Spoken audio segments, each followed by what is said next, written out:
Hi and welcome if you're new here, which is probably all of you since this is my first video on this channel.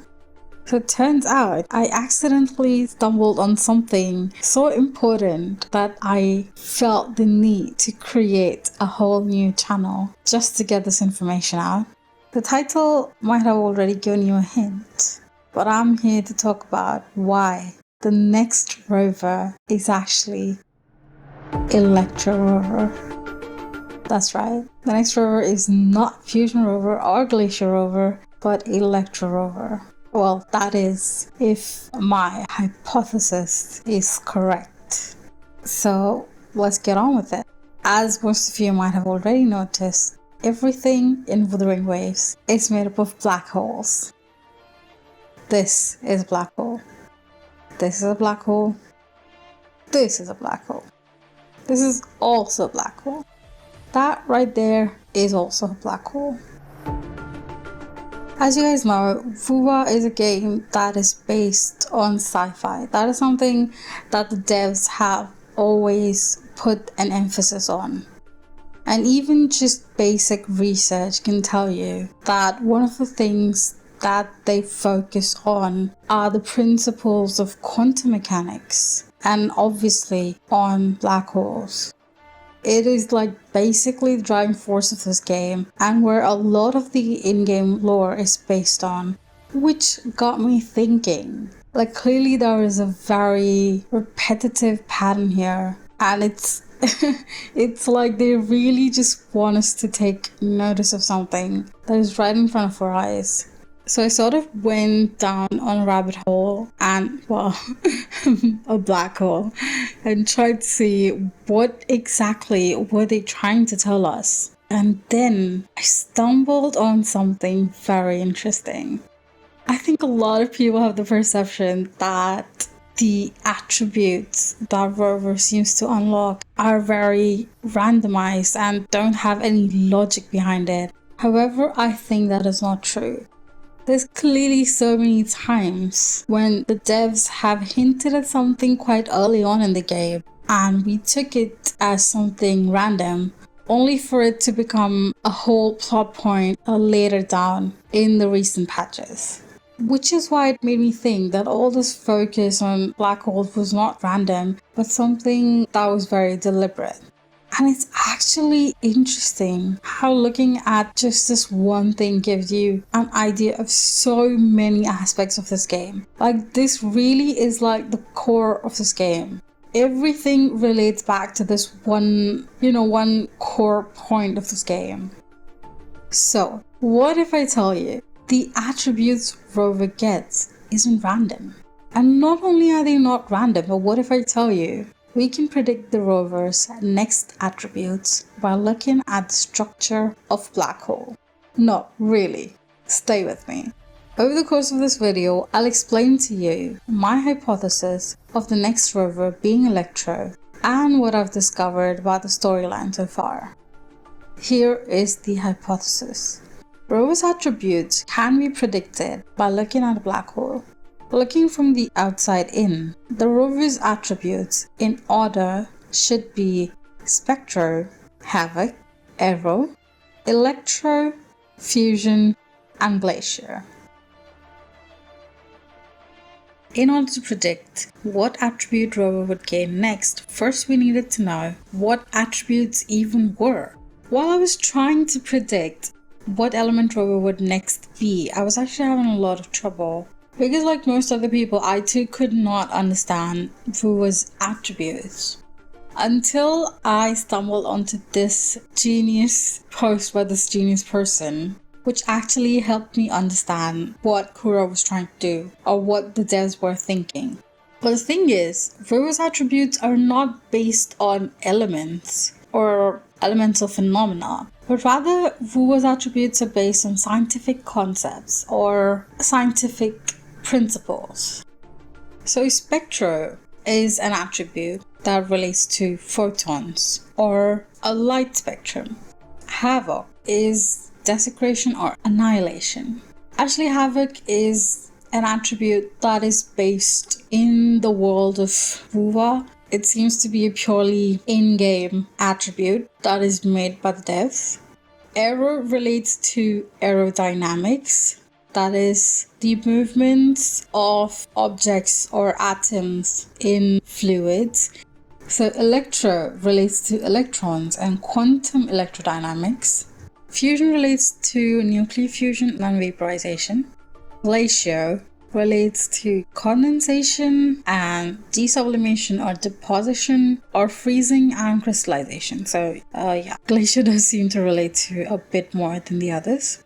So this is basically what the attributes in Wuwa entail or take inspiration from. Now let's look at a black hole. Before I start this video, I do need to say that these scientific concepts are way too complex, and I'm going to be taking a lot of liberties and simplifying a lot of stuff. I'll be trying to explain all these complex scientific things in a way that is very easy for most people to understand. So just keep that in mind before we actually get into the thick of it. In the simplest of terms, what is a black hole? A black hole is an event where space and time behave unusually.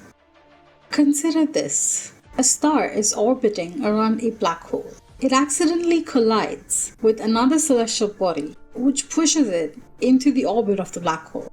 The black hole's gravitational pull then exerts tidal forces on the star.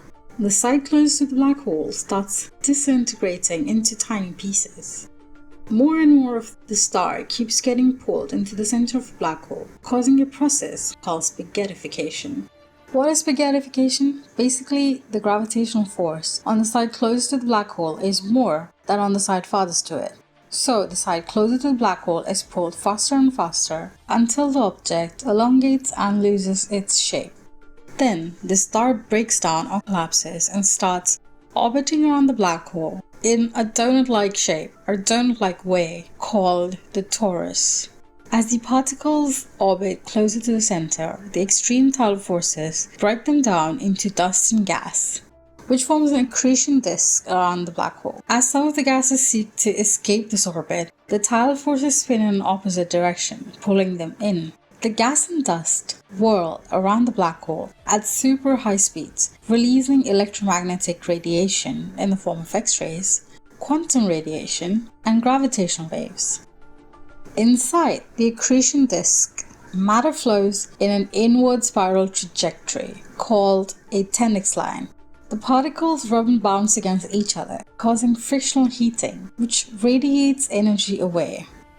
As the particles orbit closer and closer, they gain velocity, which in turn increases frictional heating, which is radiated away. The accretion disk of a black hole is hot enough to emit X-rays just outside the event horizon. This phenomenon is called the white deer radiation, which takes place before Hawking radiation. The event horizon is the outer boundary of a black hole. Nothing gets out of it. At the event horizon, black holes release a strange burst of radiation called Hawking radiation. The particles here move near to the speed of light. The collision can raise the temperature to hundreds of millions of degrees. Beyond this point, nothing can be observed. The black hole converges to a point of singularity. At this point, general relativity breaks down and gravity is infinite. It is theorized that the gravity is so intense that space-time breaks down. So what is singularity? Singularity is thought of as an infinitely small point where tidal forces compress huge mass matter into an increasingly small volume, thus having infinite density. It is a point where all laws of physics break down. So what was that all about? What was all this yapping all about? Why did we need to study quantum mechanics and black holes in order to know which attribute Rover might gain next? How does this relate to the world of Wuwa? So let's look at the example I just told you and look at the attributes of Wuwa. Spectro. Spectro is related to photons and the spectrum of light. In our example, it can be looked at as the relativistic jets that radiate out of a black hole. Now, spectra is a very unique attribute. In-game, it is an attribute that we preemptively possess, with no recollection of how we possess it. It is seemingly an event that has happened, or perhaps is yet to happen, yet we can already see it at present. The light emitted from the black holes is something similar. Years ago, we used to identify black holes because of the jets of radiation they sprayed out, like fireworks, calling our attention. That was our first introduction to them. Yet in the life of a star, this light is only radiated near the end of its life.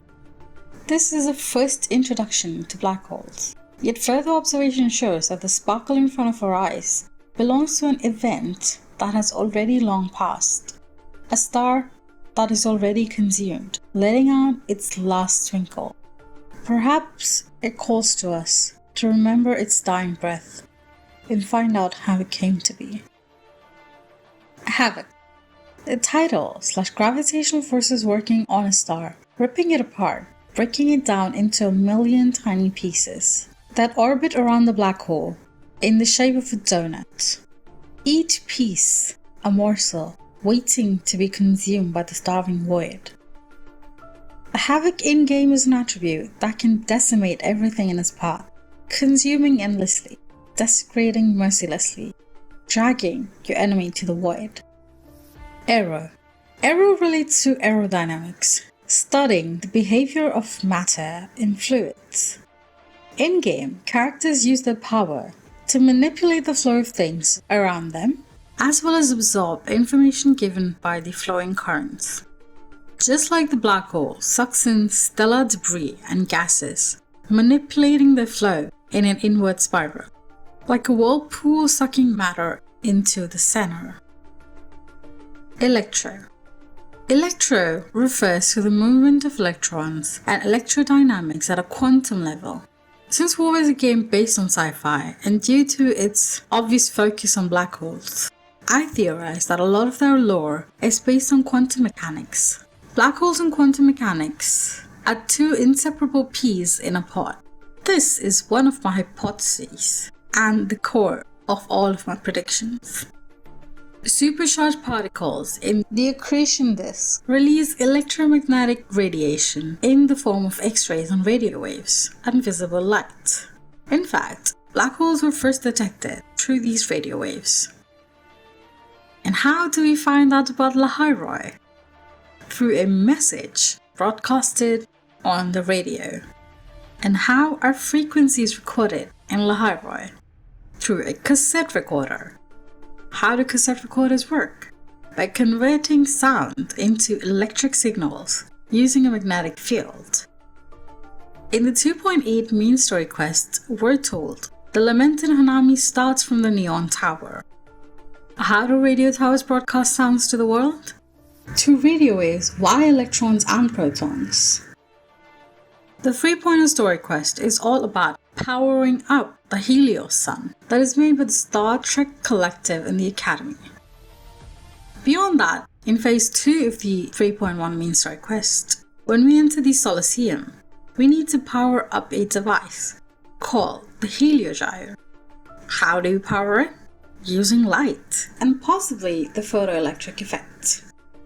And while I haven't paid attention to events for lore before, currently in the second half of the 3.1 patch is a quest to fix electric connections that have been damaged by ice.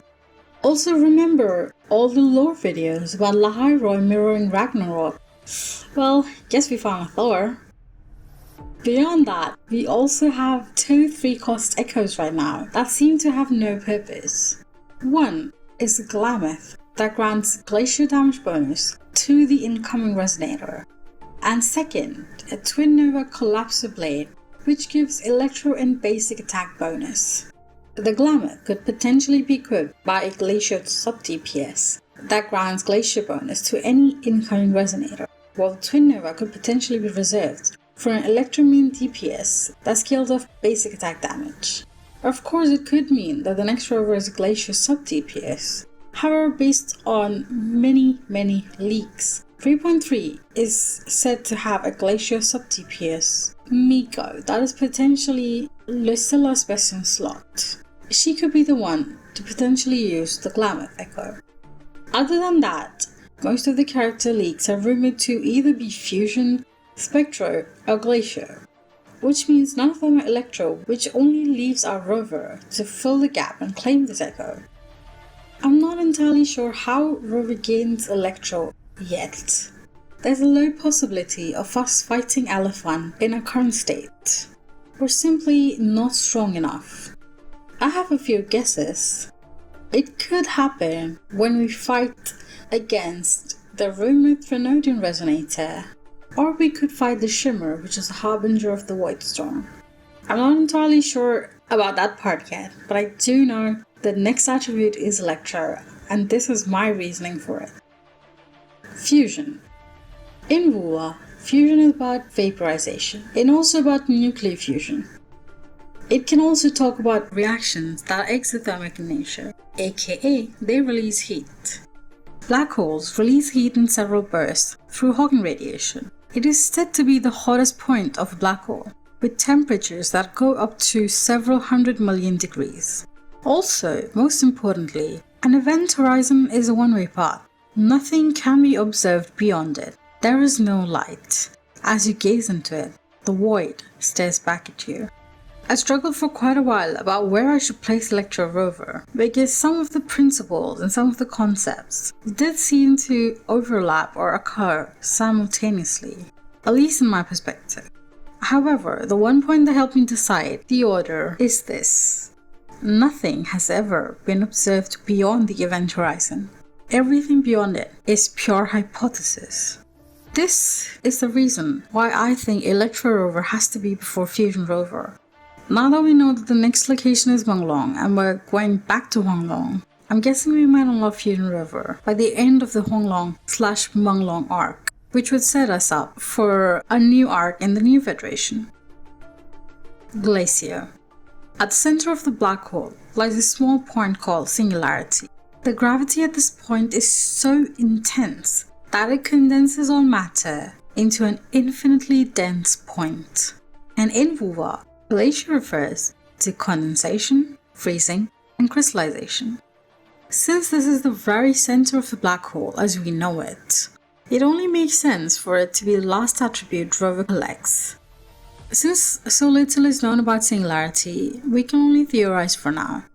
Wuwa seems to look at black holes as a one-way path. Once you're inside it, you can only go out, just like any Sonoro in the game.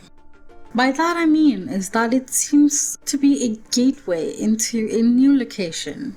A location that is fixed, that isn't extensive, but something that actually has an end. Something that is defined. It's hard for me to explain it right now, so I'll try to gather my thoughts and perhaps make another video about it sometime later. For now, this was the video. Though it's a bit too long, I wanted to explain my logic and the thought behind it, or the reasoning behind it, in the same video. I just wanted to make this a place where all of my thoughts were summarized in this one video. So yeah, if this is a bit too long or too much to get through, I'm sorry about that, and I should probably mention this in a comment or something, but I encourage you to take breaks if this gets a bit too much. But yeah, these are my thoughts and my predictions about the attributes of all the future rovers and a little bit of logic behind some of it. I also have a lot of other interesting things and videos that I want to make. A few interesting topics that I've stumbled on. I'm still not sure, but yeah, I'm excited. I'm excited to continue making videos. Let me know what you guys thought. Did my did my hypothesis make sense? Do any of you agree? And if you do, please spread the word. But yeah, this has been me. Bye.